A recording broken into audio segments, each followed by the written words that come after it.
Baik teman-teman sekalian, apa yang dibahas oleh beliau di sini dari hadis Tirmidzi, bagaimana kita ambil dulu mutiaranya ya, kecerdasan Ummu Salamah radhiyallahu anha sebagai salah satu ummahatil mukminin, ibunya orang-orang beriman. Beliau bertanya tentang kedudukan mereka kaum wanita.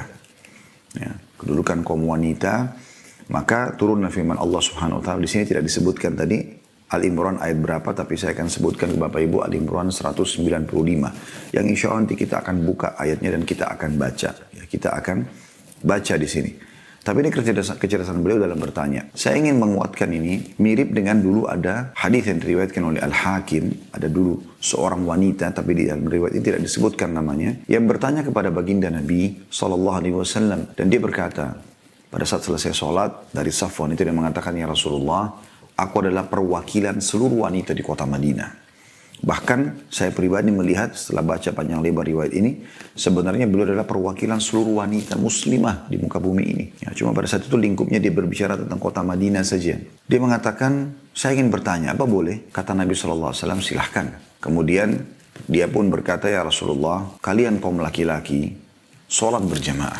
Jadi laki-laki sangat ditekankan untuk pergi ke masjid, sholat berjamaah. Keutamanya banyak. Hadis-hadis misalnya, setiap kali orang ke masjid, satu langkah kakinya mengampuni dosa, satu langkah kakinya mengangkat derajatnya. Terus kemudian juga ada hadis, satu lagi mengampuni dosa, dicatatkan satu pahala, diangkat satu derajat. Kan begitu. Ini sudah kita jelaskan panjang lebar dalam kitab Sahih At-Targhib wa Tarhib. Kemudian setelah itu, juga ada hadis tentang doa menuju ke masjid. Ya.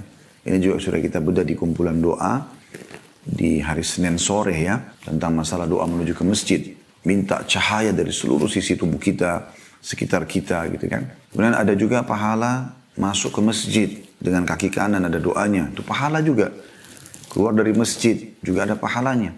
Sholat berjamaah dengan imam, pahala. Ada sholat qabliyahnya, ada doa di antara azan dan iqamah, ada zikir setelah sholat. Ya, ini luar biasa, hadis-hadisnya banyak sekali. Juga termasuk misalnya hadis Nabi SAW yang berbunyi, setiap kali orang ke masjid akan diberikan satu istana di surga. Setiap kali pulang dari masjid diberikan satu istana lagi di surga. Anda bisa bayangkan bagaimana luar biasa keutamaan ini. Ya. Baik teman-teman sekalian. Wanita ini datang dan bertanya mengatakan, ya Rasulullah, kalian kaum laki-laki sholat berjamaah. Saya di masjid. Sementara wanita kan apa kata Nabi SAW? Seorang wanita sholat di rumahnya, di ruang tamu rumahnya atau di rumahnya, lebih utama daripada sholat di luar rumah, walaupun dia ke masjid. Tetap lebih afdal di rumahnya. Dan dia sholat di dalam kamar tidurnya, lebih afdal daripada dia sholat di ruang tamunya. Jadi kita lihat di sini bagaimana luar biasa ya perbedaannya antara laki-laki pergi ke masjid berjamaah disuruh keluar. Bahkan Imam Ahmad mewajibkan bagi orang yang tidak ada udzur kayak musafir, sakit, ya, hujan terlalu lebat, terjadi bencana alam dan seterusnya. Kalau nggak ada, wajib ke masjid. Dengan wanita yang dianjurkan di rumah. Kan beda sekali. Walaupun wanitanya tidak merincikan, tapi sudah begitu sekurang lebih maknanya. Saya jelaskan. Karena dia mengatakan, ya Rasulullah, kalian kaum laki-laki pergi sholat berjamaah di masjid. Seakan-akan dia mengatakan, sementara kami sholat di rumah. Kalau kita baca hadis-hadis, banyak sekali keutamaan orang ke masjid. Berarti luput dari kami. Gitu kan? Yang kedua, kalian mengantar jenazah. Ada hadis Nabi SAW yang berbunyi, siapa yang mensolati jenazah, kemudian dia mengantarnya sampai dikuburkan ya, maka dia akan mendapatkan 2 qirat. Yang satu qiratnya seperti sebuah gunung. Ya, jadi dapat 2 gunung pahala dengan solati jenazah dan antar ke kuburan. Jadi sangat mudah sebenarnya. Sementara kaum wanita dianjurkan tidak ikut-ikutan ke masjid sholat jenazah ataupun tidak ikut-ikutan ke kuburan. Boleh dia sholat jenazah di rumahnya, kalau ada keluarganya meninggal dia sholati di rumah situ mayitnya, tapi dia nggak dianjurkan pergi ke kuburan. Pendapat ulama yang paling kuat disebutkan oleh Imam Qurtubi rahimahullah, wanita tidak pergi antar jenazah. Kecuali wanita itu betul-betul orang yang sudah berumur, tidak akan melahirkan fitnah, mungkin masih ada celah. Tapi anjuran untuk tidak mengantar. Dan wanita sahabat ini menjelaskan masalah itu. Dia mengatakan apa? Sementara kalian mengantar jenazah. Oke lah, sholat jenazah kan pahala kita sama nih, satu gunung. Tapi kalau mengantar jenazahnya kami tidak ikut, berarti kalian lebih dong satu gunung. Ya, seakan-akan begitu. Dia mengatakan kalian mengantar jenazah. Karena Nabi SAW mengatakan siapa yang mensolati jenazah lalu mengantarnya dapat 2 gunung. Dan siapa yang mensolati tanpa mengantar jenazah dapat 1 gunung. 1 qirat. Jadi seakan-akan kaum wanita lebih cenderung mendapatkan 1 qirat saja, 1 gunung. Ya, dan tidak mendapatkan satu qiraat lagi yang mengantar sampai pemakaman.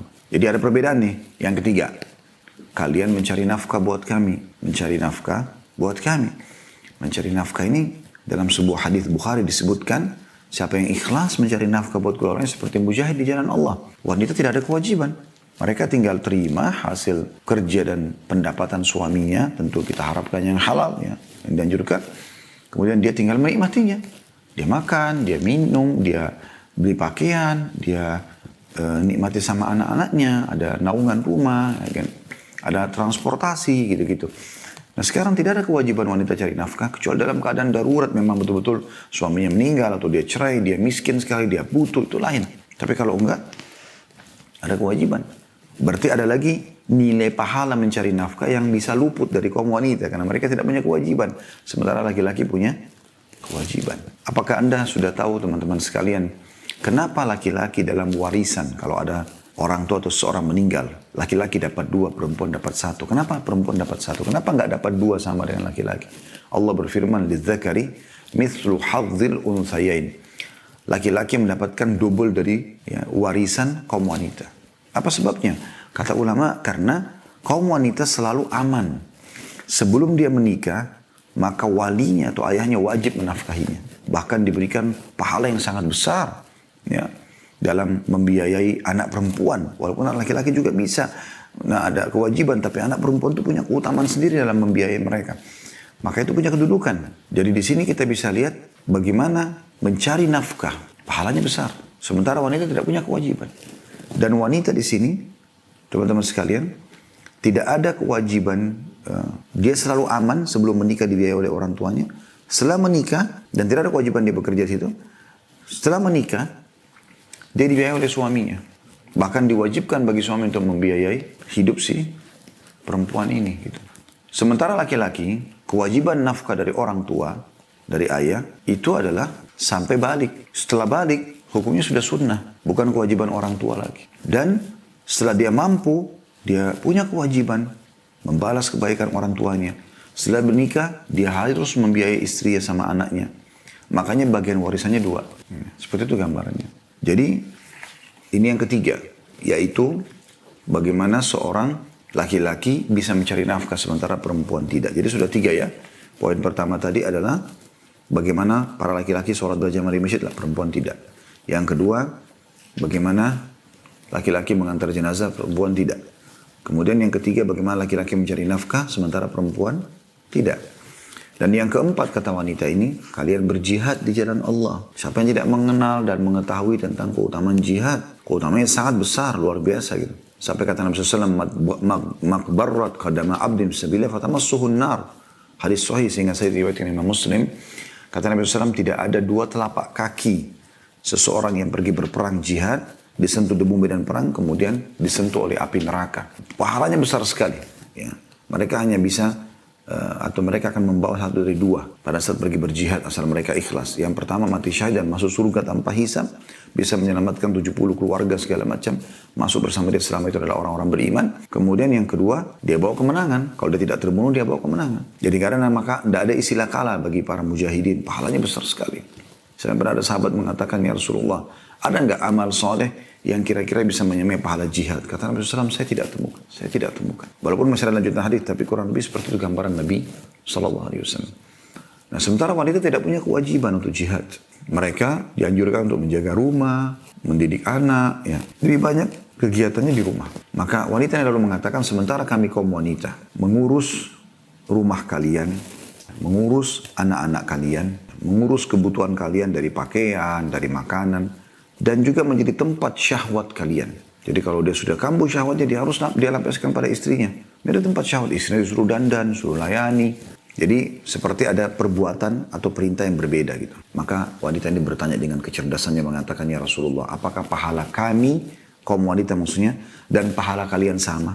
Maka Nabi SAW balik ke arah jemaah laki-laki, lalu berkata, ada nggak pertanyaan dalam Islam yang lebih penting daripada ini? Makna sabda Nabi SAW ini, kalau setiap laki-laki dan perempuan memahami fungsi masing-masing dan menjalankannya sesuai dengan perintah Allah, maka tentram kehidupan di masyarakat. Maka para sahabat laki-laki terdiam, lalu beliau memandang ke arah wanita tersebut sambil mengatakan, pulanglah dan sampaikan kepada seluruh wanita yang kau temui bahwasanya pahala kalian sama. Jadi ibu-ibu jangan pernah anggap remeh merawat rumah, menjaga anak, masak, mencuci. Kegiatan rumah itu luar biasa. Walaupun ada di antara muslim yang mungkin tidak mengerjakan secara langsung, dibantu oleh pembantu misalnya, tetap sama. Karena kan dia mengempalai, ya.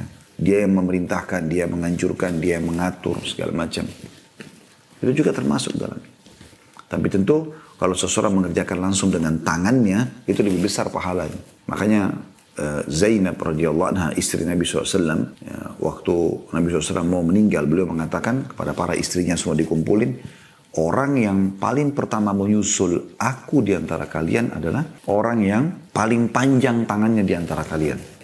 Kata Aisyah radhiyallahu anha, setelah Nabi SAW meninggal, kami sering mengukur tangan-tangan kami. Mereka berpikir secara letterlet bahwasanya tangan itu akan memanjang. Kata Aisyah, kami memahami apa maksud Nabi SAW setelah Zainab meninggal. Karena dia adalah istri Nabi yang paling pertama menyusul Nabi SAW di antara kami. Nah, kami temukan ternyata Zainab adalah orang yang paling gemar bersedekah, tapi dari hasil tangannya sendiri. Semua istri Nabi suka bersedekah, ya. Tetapi Zainab berbeda. Misal dia mau bersedekah baju perang, dia jahit sendiri. Dia mau bersedekah makanan, dia masak sendiri. Jadi mengerjakan dengan tangan sendiri punya nilai pahala. Jadi wanita di rumah boleh saja dia mengajak pembantu untuk bantu dia potong-potong bawang, cabai, sayur-sayuran, taruh garam, ini merica segala macam. Ya, cuci baju mungkin pakai pembantu, boleh saja.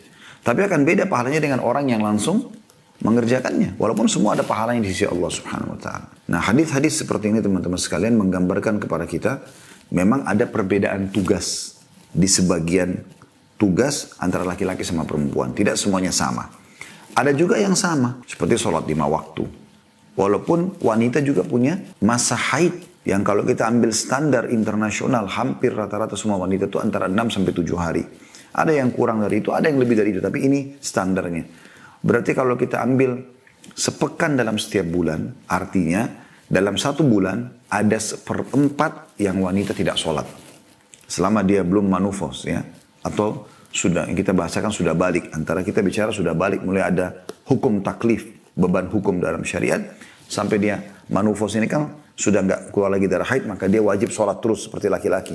Tapi kalau dia masih di masa haid ini, dan ini waktu yang paling panjang dalam hidup seorang wanita muslimah umumnya, dari mulai 12 tahun, 13 tahun balik, sampai dia manufos mungkin 45, 50 tahun, ada yang sampai 60 tahun baru manufos. Di situ dia 1/4 dari waktu dia setiap bulan, dia nggak sholat. Kita nggak belum bicara kalau dia hamil. Hamil itu berbeda, berarti dia juga tetap sholat ya, karena tidak ada haid. Tapi di masa haidnya ini, berarti dia tidak sholat 1/4. Kita pertemukan misal, kalau ada seorang laki-laki umur 70 tahun beribadah. Sholat, kita ambil bicara, sholat. Sementara perempuan, umur 70 tahun juga ibadah. Maksudnya 70 tahun selama itu dia ibadah. Mungkin umurnya lebih dari 70 tahun. Kita ambil 70 tahun ini mulai hukum taklif. Ya. Maka akan ada perbedaan jumlah secara kuantitas sholat laki-laki sama perempuan. Karena laki-laki tidak ada libur, tidak ada haid. Sebulan full semua. 1 hari semua harus sholat 5 waktu sholat. Perempuan karena ada masa haidnya, berarti ada hari-hari yang berkurang. Dan itu bukan waktu yang sedikit. Itu bukan waktu yang sedikit. Kalau setiap, anggap tidak usah 70, 50 tahun aja sebelum manufos misalnya. Dia dari umur 15 tahun sampai 50 tahun, berarti 35 tahun misalnya dia haid. Maka dari 35 tahun ini ada 1/4 dia tidak sholat. Dan tidak wajib dia ganti. Karena ada masa haid. Kan begitu. Tapi kuasa Allah Subhanahu wa Ta'ala, Allah memberikan titik-titik pahala di sisi yang lain. Kayak tadi, merawat rumah, merawat anak, melayani suami dengan baik, ya, mengalah dengan suami, mendahulukannya, mengejar surga dari dia. Ini luar biasa ini. Ya. Ini mengurus rumah semua ini, satu nama paketnya, itu adalah perintah yang luar biasa bagi muslimah. Oleh karena itu Allah Subhanahu wa Ta'ala jelaskan di sini dalam surah Al-Imran ayat 195 disebutkan dalam hadis, ya, kalau Allah tidak akan menyia-nyiakan pahala, ya, laki-laki dan perempuan walaupun ada perbedaan, ya, perbuatan atau perintah di sebagian mereka. Ya. Baik teman-teman sekalian, ini kurang lebih mutiara yang pertama tentang masalah cerdasnya, ya, Ummu Salamah radhiyallahu anha, dan mutiara yang kedua kita ambil adalah bagaimana Allah Subhanahu wa taala membalas laki-laki dan perempuan dengan kemahamurahannya, kemahasempurnaannya, masing-masing mendapatkan pahala yang sempurna walaupun ada beberapa kegiatan mereka yang berbeda. Ya, ada kegiatan mereka yang berbeda. Coba kita lihat teman-teman sekalian Al-Imran 195 yang disebutkan dalam hadis ini ya. Walaupun nanti kita akan singgung insya Allah sebentar. Karena poin bahasan kita sebenarnya mutiara yang ketiga nanti tentang masalah keutamaan hijrah. Dan ini akan lebih banyak kita bahas dengan izin Allah Subhanahu wa taala. Teman-teman bisa buka di aplikasi handphonenya surah Al-Imran surah nomor 3 ayat 195 yang berbunyi. Saya akan bacakan. A'udzubillahi minasyaitonirrajim. Ini ayat, potongan ayat ini yang ditulis oleh penulis di buku ya. Fastajaba lahum rabbuhum anni la udi'u 'amala 'amilin minkum min dzakarin aw untha ba'dukum min ba'd. Ya, tadi sampai untha itu saksi bahasa yang ditulis oleh penulis tadi. Kita baca lengkap ayatnya. Ba'dukum min ba'd falladzina hajaru wa ukhriju min diyarihim wa udhu fi sabili wa qatalu wa qutilu la ukaffiranna anhum sayi'atin wa la udkhilannahum jannatin tajri min tahtil anharu thawaban min indillah wallahu indahu husnul thawab. Yang artinya, maka Tuhan mereka memperkenankan permohonan mereka. Seraya berfirman, sesungguhnya aku tidak menyia-nyiakan amal orang-orang yang beramal di antara kamu, baik laki-laki ataupun perempuan. Siapa yang Allah Subhanahu wa taala perkenankan permohonannya? Pertanyaannya Ummu Salamah tadi. Karena hadis yang kita sebutkan riwayat Tirmidzi tadi, pertanyaan Ummu Salamah kepada Nabi SAW, kenapa tidak kami temukan ada singgungan ayat-ayat Al-Quran tentang wanita yang hijrah. Maka turunlah firman Allah SWT. Berarti memang yang dimaksud ini Allah perkenankan adalah permintaan para wanita. Kira-kira kami dapat pahala enggak sih sama dengan laki-laki? Termasuk kami juga sempat hijrah gitu kan. Maka Allah berfirman, sesungguhnya aku tidak menyia-nyiakan amal orang-orang yang beramal di antara kamu. Baik laki-laki maupun perempuan. Walaupun ada yang perbedaan tugas sebagian sudah saya jelaskan tadi. Nah, karena sebagian kamu adalah turunan dari sebagian yang lain. Maka orang-orang yang berhijrah, laki-laki atau perempuan, yang diusir dari kampung halamannya. Waktu itu tentang penduduk Mekah yang diusir dari Mekah. Ya. Yang disakiti pada jalanku kata Allah. Kanya besar kata ganti Allah. Yang berperang dan yang dibunuh. Pastilah akan kuhapuskan kata Allah. Kunya besar kata ganti Allah. Akan kuhapuskan kesalahan-kesalahan mereka. Dan pastilah aku masukkan mereka ke dalam surga yang mengalir sungai-sungai di bawahnya sebagai pahala di sisi Allah, dan Allah pada sisinya yang besar kata ganti Allah pahala yang baik, pahala yang baik. Jadi ini ayat ini mulia sekali bagaimana Allah Subhanahu wa taala memberikan balasan semua wanita yang mengikuti apa yang laki-laki kerjakan. Contoh tadi kalau dia sholat di rumah, tapi kalau dia mau ke masjid boleh saja. Ya, laki-laki boleh ngantar jenazah, tapi kalau dia memang, ya tadi saya bilang Imam Qurtubi mengatakan kalau lepas daripada dari fitnah dan dia mau kejar keutamanya dan dia jauh dari kaum laki-laki, bisa. Begitu juga dengan mencari nafkah, kalau memang dia tidak mengganggu pekerjaan rumahnya, ya, dia bisa sekarang mungkin jual dagang online atau misal, dan itu dengan izin suami tentunya, atau mungkin suaminya meninggal dia ingin biaya anak-anaknya, dia juga bisa dapatkan keutamaan itu. Begitu juga dengan jihad, dibolehkan tapi bukan kewajiban bagi mereka. Bagaimana Nusaybah binti Ka'ab, Hafsah binti Umar, Aisyah binti Abi Bakar radhiyallahu anhum ajma'in sering atau pernah ikut berperang bersama Nabi SAW, dan mereka menyiapkan minum untuk para mujahidin, ya, mengobati orang-orang yang luka, ya, dan seterusnya. Ini adalah bagian yang dibolehkan dalam syariat, walaupun bukan kewajiban bagi kaum wanita. Tapi kalau mereka pun tidak mengerjakan apa yang laki-laki kerjakan itu, tetap mereka akan mendapatkan pahala. Ya, ada hal-hal yang tidak mungkin laki-laki bisa lakukan. Seperti misalnya hamil 9 bulan membawa janin tersebut. Ini punya keutamaan sendiri sisi Allah SWT. Kalau dia ikhlas menerima itu. Ya, bagaimana Allah titipkan anak manusia di perutnya. Dan dia harus keluar bolak-balik ke kamar mandi, di ranjang, di meja makan, keluar ke pasar, silaturahim keluarga. Harus bawa janin tersebut 9 bulan. Setelah itu ya, melahirkan, ini juga nggak mungkin terjadi bagi kaum laki-laki. Setelah itu menyusui, mana ada laki-laki bisa melakukan semua ini? Nggak mungkin.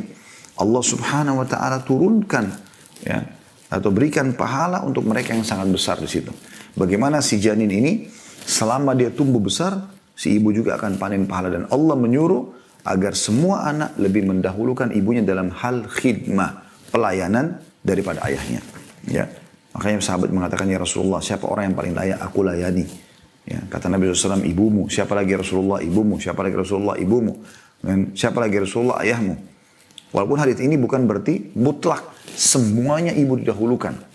Karena ada juga hak-hak ayah, tidak mungkin ibunya masuk di situ. Seperti misalnya hak penisbatan nama. Ya, walaupun ibu yang mengandung, tetap aja anak itu dinisbatkan kepada ayahnya. Seburuk apapun ayahnya, ya, tetap dinisbatkan kepada dia. Tidak boleh diganti ke yang lain, tidak boleh ganti ke suami. Tidak pernah kita dengar Aisyah Muhammad, tidak pernah Nabi Muhammad SAW laki-laki yang sangat mulia, tetap Aisyah binti Abi Bakar. Tidak pernah kita dengar Hafsah Muhammad SAW, tapi yang ada adalah Hafsah binti Umar. Ya. Kemudian juga Sofia binti Huyai. Sofia radhiyallahu anha istri Nabi SAW orang Yahudi. Huyai ayahnya pendeta Yahudi tapi meninggal dalam keadaan kafir. Tetap dikatakan Sofia binti Huyai. Nggak dihapus nasab ayahnya. Ini nggak mungkin diambil alih oleh ibu gitu kan. Ini jelas. Ya. Juwairiyah binti Harith. Begitu juga istri Nabi SAW. Kemudian pernikahan. Tidak boleh anak perempuan menikah tanpa izin walinya. Walaupun ibunya setuju 1000 kali. Tetap saja kalau ayahnya nggak setuju sebagai wali, batal. Kata Nabi SAW, wanita manapun yang menikahkan dirinya tanpa izin walinya, nikahnya batal. Walaupun ibunya setuju. Sebaliknya fatwa ulama, kalau si ayah sudah setuju, walaupun ibu nggak setuju, tetap sah pernikahan tersebut. Dan itu tidak masuk dalam bab durhaka pada ibu. Nah, ibu tidak punya hak untuk menahan pernikahan anaknya. Gitu kan? Kecuali memang yang datang adalah laki-laki fasik, buruk, ahli maksiat, jauh dari Allah SWT, itu lain. Penolakannya syar'i. Gitu kan? Jadi ini jelas. Gitu. Jadi ada hak-hak ayah. Gitu. Baik.